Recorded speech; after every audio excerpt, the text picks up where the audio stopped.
नमस्ते दोस्तों, मैं आपका दोस्त अमित। आप सबका मेरे YouTube चैनल में बहुत बहुत स्वागत है। आज हम बात करेंगे आयुर्वेदिक एक्सपोर्ट के बारे में, हर्बल मेडिसिन एक्सपोर्ट के बारे में। तो इंडिया ये काफ़ी एंशियंट टाइम्स से आयुर्वेदिक के लिए काफ़ी ज़्यादा मेडिसिन ऑलरेडी हमने बनाए हैं और वर्ल्ड वाइड वो फेमस भी है और कई सारा एक्सपोर्ट हमारे इंडिया से होता है और mostly developed countries, under developing countries, हर जगह पे एक्सपोर्ट होता है। तो आप भी इसका बेनिफिट ले सकते हैं। अगर आप फार्मास्यूटिकल्स में काम कर रहे हैं एज अ थर्ड पार्टी हो या रिटेलर हो या होलसेल हो या फिर अगर दूसरा एज अ मर्चेंट एक्सपोर्ट आप काम कर रहे हैं तो डेफिनेटली आप आयुर्वेदिक में भी अपने प्रोडक्ट को अलग अलग कंट्रीज में एक्सपोर्ट कर सकते हैं। तो आज की वीडियो में मैं आपको कंप्लीट बताऊंगा कि आयुर्वेदिक के एक्सपोर्ट कैसे करें। सबसे पहले कैटेगरीज के बारे में बात करेंगे, कितनी प्रकार की कैटेगरीज होती है आयुर्वेदिक की। इसके बाद कौन कौन से सर्टिफिकेशंस होते हैं प्रोडक्ट के लिए, डिफरेंट टेस्ट कौन कौन से होते हैं मैन्युफैक्चरिंग के दौरान। इसके बाद डॉक्यूमेंटेशन क्या होते हैं ये प्रोडक्ट मैन्युफैक्चर करने के लिए। उसके बाद डिफरेंट रेगुलेटरी गाइडलाइंस, कौन सा मार्केट सिलेक्ट करें, कैसे एक्सपोर्ट को स्टार्ट करें, पेमेंट टर्म्स कैसी होनी चाहिए, ये सारी चीज़ें आज इस वीडियो में हम बात करेंगे। तो चलिए सबसे पहले मैं आपको बात करूंगा आयुर्वेदिक की डिफरेंट कैटेगरीज। ठीक है, आयुर्वेदिक में अलग अलग कैटेगरी होती है। सबसे पहले कैटेगरी होती है जो सप्लीमेंट्री प्रोडक्ट्स है, डायरेटरी सप्लीमेंट्स। इसमें अश्वगंधा, देन आंवला, इसके बाद टर्मेरिक्स, इसके बाद शिलाजीत, ओके, नीम, ये सारे प्रोडक्ट्स आएंगे। तो ये काफ़ी ज़्यादा एक्सपोर्ट होते हैं इंडिया से। इसके बाद दूसरे आते हैं complete herbal based. It means raw material, मतलब raw material means raw powder जो होती है। कई कबार वो लीफ भी हो सकते हैं, स्टेम्स भी हो सकते हैं, मतलब एकदम ड्राई। जैसे कि मान लीजिए moringa powder, okay, dry moringa powder होती है जो डायरेक्टली मतलब लीव्स ड्राई करने के बाद वो बनती है, या फिर तुलसी, ओके। तो ऐसे प्रोडक्ट्स भी डायरेक्टली एक्सपोर्ट होते हैं।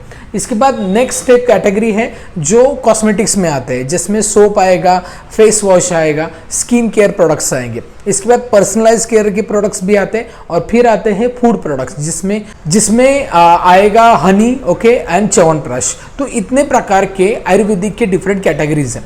अब इसमें एक्सपोर्ट करने के लिए सर्टिफिकेशन बहुत जरूरी है। सबसे पहला सर्टिफिकेशन है WHO GMP।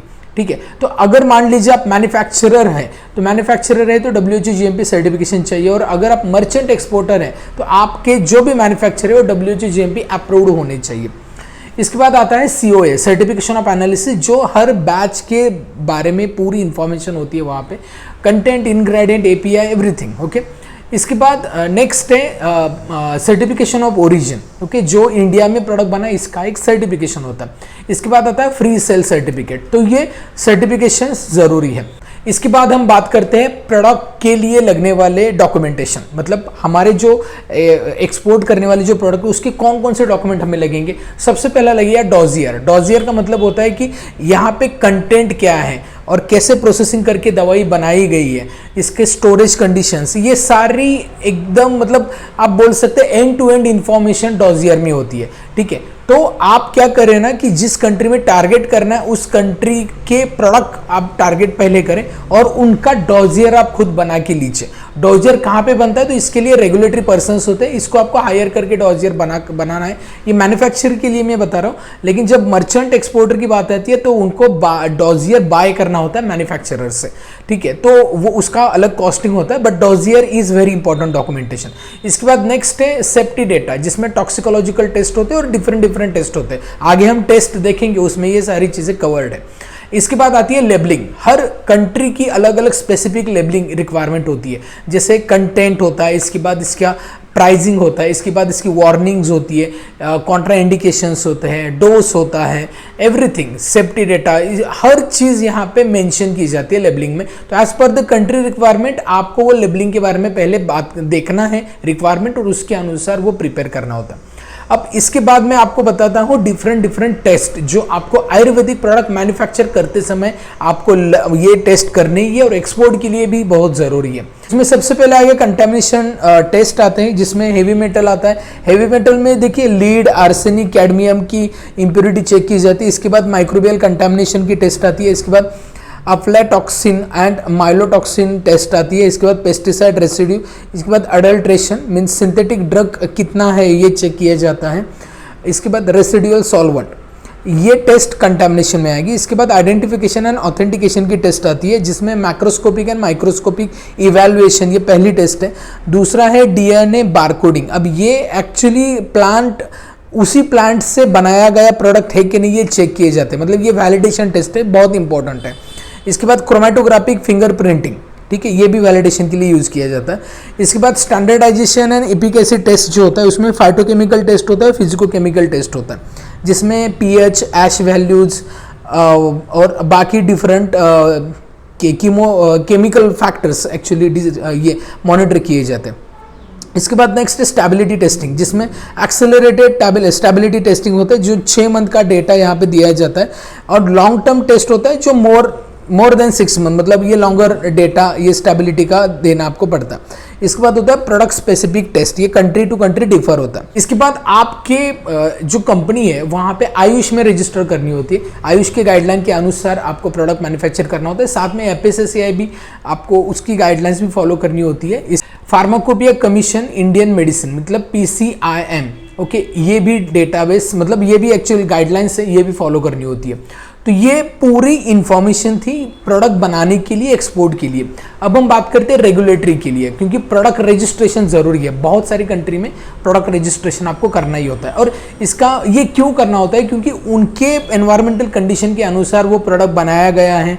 साथ में उनका सेफ्टी डेटाबेस वहाँ पे भी चेक किया जाता है, उसमें डिफरेंट टेस्ट करके उसकी स्टेबिलिटी चेक की जाती है। और इसी के लिए प्रोडक्ट रजिस्ट्रेशन ज़रूरी है। और प्रोडक्ट रजिस्ट्रेशन अलग अलग कंट्री में अलग अलग है। यूरोपियन में THMP है, ट्रेडिशनल हर्बल मेडिसिन प्रोडक्ट। उसके बाद यूएसए में है DSHEA, dietary supplement health and education act. इसके बाद कनाडा में है NHPC, it means natural health product. इसके बाद UAE और सऊदी अरेबिया में हलाल का सर्टिफिकेशन लगता है। अब अगर एकदम ब्रीफली बात करें एक्सपोर्ट कैसे कर सकते हैं, तो सबसे पहले आपका मैन्युफैक्चरिंग प्लांट होना चाहिए, WHO GMP अप्रूव्ड होना चाहिए। उसके बाद ये सारे सर्टिफिकेशन जो मैंने प्री सेल सर्टिफिकेशन बताया, देन COA बताया, ये जो सर्टिफिकेशन है वो आपके पास चाहिए। इसके बाद फिर आप कंट्रीज मतलब सिलेक्ट करें मार्केट। अब मार्केट कहाँ पे है, मोस्टली एक्सपोर्ट जो होता है USA में एक्सपोर्ट होता है, UK में एक्सपोर्ट अच्छा होता है, कनाडा में अच्छा होता है, ऑस्ट्रेलिया में अच्छा होता है, और UAE कंट्रीज में अच्छा होता है, गल्फ कंट्रीज में। तो अगर हम सेमी रेगुलेटेड मार्केट के साथ जाए, जहाँ पे रेगुलेशन ज़्यादा स्ट्रिक्ट नहीं है, तो वो UAE और गल्फ कंट्रीज है, ठीक है। तो यहाँ पे आप एक्सपोर्ट कर सकते हैं, लेकिन बाकी की भी कंट्रीज में आपको काफ़ी ज़्यादा डिमांड है, ठीक है। तो उस प्रकार आप स्टार्ट कर सकते हैं। अब आपका प्रोडक्ट फाइनल हो जाए, फॉर एग्जांपल अश्वगंधा फाइनल हो गया, तो अश्वगंधा का प्रोडक्ट का डोजियर आपको रेडी करना है, और वो प्रोडक्ट, और इवन मान लीजिए अश्वगंधा एक है और नीम प्रोडक्ट एक है, तो दोनों का डोजियर आपके पास रेडी होना चाहिए। इसके बाद उस कंट्री को अप्रोच करें। कंट्री को अप्रोच करने के अलग अलग तरीके हैं। एक तो आप एम्बेसी के थ्रू जा सकते हैं, नहीं तो आप डायरेक्टली उस कंट्री में विजिट कर सकते हैं। एग्जीबिशंस होते हैं अलग अलग, उसके लिए जैसे आयुष का एग्जीबिशन बीच में हुआ था इंडिया में, वैसे अलग अलग कंट्रीज की जो एडवाइजरी बॉडी है वो भी एग्जीबिशंस अटेंड, मतलब ये करती है, ऑर्गेनाइज करती है, वहाँ पे भी जा सकते हैं। देन अलग अलग सोशल मीडिया हैंडल्स थ्रू भी कनेक्ट कर सकते हैं, डिजिटल मार्केटिंग थ्रू भी आपको बायर मिल सकता है, या फिर कोई पेड डेटा भी आपको मिलता है पोर्ट का, ठीक है। बहुत सारे प्लेटफॉर्म्स आपको ये पे करते हैं, मतलब देते हैं on the basis of the subscription. तो एनीवे, ठीक है, इसमें से कौन सा भी वे देख के आप यहाँ पे एग्जैक्टली कंट्री और बायर्स का इंफॉर्मेशन ले सकते हो, उसके अनुसार उनको कनेक्ट कर सकते हैं। और उसके बाद जब बायर की रिक्वायरमेंट आती है, तब आपको उनसे एक प्रॉपरली कोट करना होता है। अब जो कोट करना होता है कोई भी प्रोडक्ट का, तो बेसिकली कोट कैसे होता है ये मैं बताता हूँ। कौन कौन सी कॉस्ट ऐड करने के बाद आपका प्रॉफिट मार्जिन ऐड करना है, तो कौन कौन सी कॉस्ट जाती है प्रोडक्ट्स में। फैक्ट्री रेट होता है, इसके बाद पैकेजिंग, इसके बाद फ्राइट का भी कॉस्टिंग होता है, इसके बाद इंश्योरेंस बाय डिफॉल्ट करना ही होता है, इसके बाद डिफरेंट ड्यूटीज, इसके बाद local distribution margin and different compliances. ये सब करने के बाद फिर आप मार्जिन ऐड करके फिर उस पर्टिकुलर बायर को कोट कर सकते हैं, ठीक है। तो ये अलग अलग मतलब चार्जेस है जो आपको पे करने होते हैं। अब एक बार आपने कोट किया, फिर आप इसकी लेबलिंग रिक्वायरमेंट देख लीजिए, और लेबलिंग के अनुसार प्रोडक्ट को प्रिपेयर करना है, और फिर आप एक्सपोर्ट कर सकते हैं। तो एक्सपोर्ट में शिपिंग लॉजिस्टिक्स के लिए भी आप CHA अपॉइंट कर सकते हैं जो इसकी सारी रिस्पॉन्सिबिलिटी लेता है। ठीक है, तो पेमेंट टर्म्स की अगर बात करें तो पेमेंट टर्म बहुत अलग अलग प्रकार की होती है, लेकिन आपके लिए बेनिफिशियल ये है, सबसे पहला एडवांस पे आप ले सकते हैं, मोस्टली एडवांस पे भी होता है फार्मास्यूटिकल्स में। अदरवाइज नेक्स्ट है LC भी कर सकते हैं, LC या पेमेंट अगेंस्ट डॉक्यूमेंटेशन, और LC में भी आप इरिवोकेबल LC करें। इरिवोकेबल LC का मतलब ये होता है कि जब भी आप एक्सपोर्ट करें तो वो जो डॉक्यूमेंट है या on the basis of the documentation और बिल ऑफ लैंडिंग पेमेंट उनकी बैंक करती है, तब बायर्स को पेमेंट करना ही होता है। रिवोकेबल में बायर डॉक्यूमेंट बैक भी ले सकता है, तो ये चीज़ें नहीं होनी चाहिए। तो इरिवोकेबल LC यूज करें। और एक्सपोर्ट की अगर बात करें क्या क्या एक्सपोर्ट होते हैं, तो डाइटरी सप्लीमेंट सबसे ज़्यादा एक्सपोर्ट होते हैं, इसके बाद इसेंशियल ऑयल्स एक्सपोर्ट होते हैं, इसके बाद skin care and personal products जो आयुर्वेदिक बेस्ड हैं वो एक्सपोर्ट अच्छे होते हैं, और ट्रेडिशनल जैसे आसव, अरिष्ट, काढ़ा, चूर्ण ये एक्सपोर्ट अच्छे होते हैं। तो ये प्रोडक्ट्स को आप फोकस कर सकते हैं, उसके अनुसार आप अपना एक्सपोर्ट का बिजनेस स्टार्ट कर सकते हैं और ग्रो कर सकते हैं। ठीक है, तो कुछ चीज़ों के बारे में बहुत ज़्यादा ध्यान देना जरूरी है।